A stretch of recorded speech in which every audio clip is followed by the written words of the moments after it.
Jesień to sezon na młode amazonki.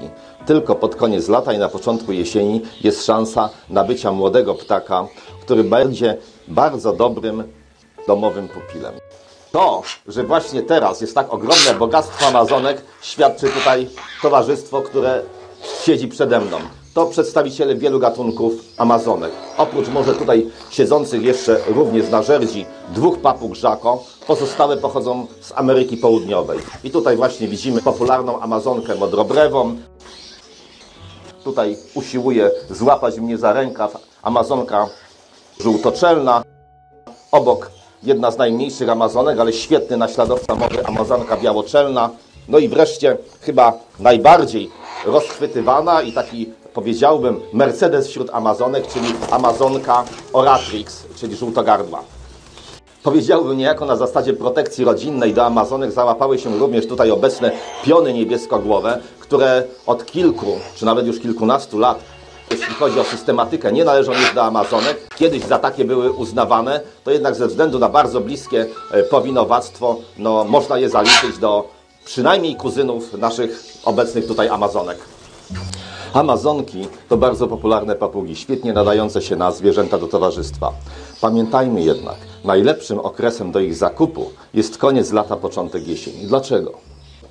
Amazonki mają tak zakodowany swój zegar biologiczny, że poza nielicznymi wyjątkami wszystkie gatunki przystępują do lęgów w okresie wiosennym.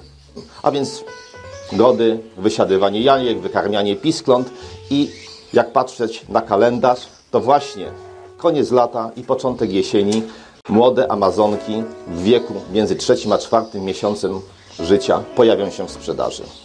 Niektórzy hodowcy zabierają jajka papugom zaraz po złożeniu i przechowują przez pewien czas, inkubując je dopiero później, tak by młode dostępne były w okresie świąt Bożego Narodzenia i Nowego Roku. Wtedy jest największy popyt na papugi, a ich ceny są znacznie wyższe niż w pozostałych okresach roku.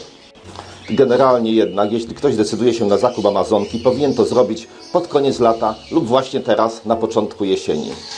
Nabywanie amazonek w innym okresie jest zawsze obarczone ryzykiem, że wejdziemy w posiadanie ptaka zbyt starego, aby się oswoił, lub też, który przebywał przez pewien czas w wielopokoleniowej wolierze i wtedy jego charakter uniemożliwia wykorzystanie go jako zwierzęcia do towarzystwa. Pewne cechy papug uwidaczniają się dopiero po osiągnięciu przez nie określonego wieku. Dlatego hodowcy, dążąc do posiadania jak najlepszego materiału genetycznego, zostawiają część piskląt, obserwują je i w pewien sposób selekcjonują, pozostawiając sobie w hodowli ptaki najbardziej odpowiadające im pod względem zarówno fizycznym, jak i psychicznym. Te pozostałe są sprzedawane, ale takie ptaki, które były przez kilka miesięcy w wielopokoleniowych wolierach, które musiały na co dzień walczyć o byt, o miejsce w hierarchii z innymi osobnikami, niestety nie nadają się już na domowych pupili. Również takie ptaki trafiają do handlu zwykle przed świętami Bożego Narodzenia. Dlatego, wyprzedzając nieco kalendarz, przedstawiliśmy tutaj siedzącą przede mną świąteczną papugę w okresie poprzedzającym święta. Pamiętajmy, w okresie świąt może ona być już niestety zbyt stara, aby nadawała się do przebywania w naszych domach jako pupil. Amazonki są świetnymi ptakami do towarzystwa.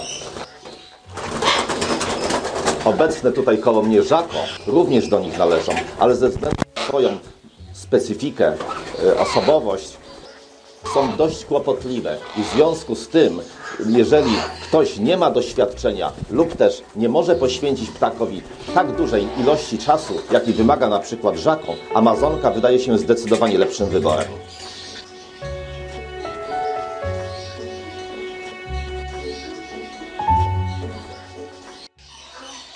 Ptaki te naprawdę potrafią wchodzić na głowę.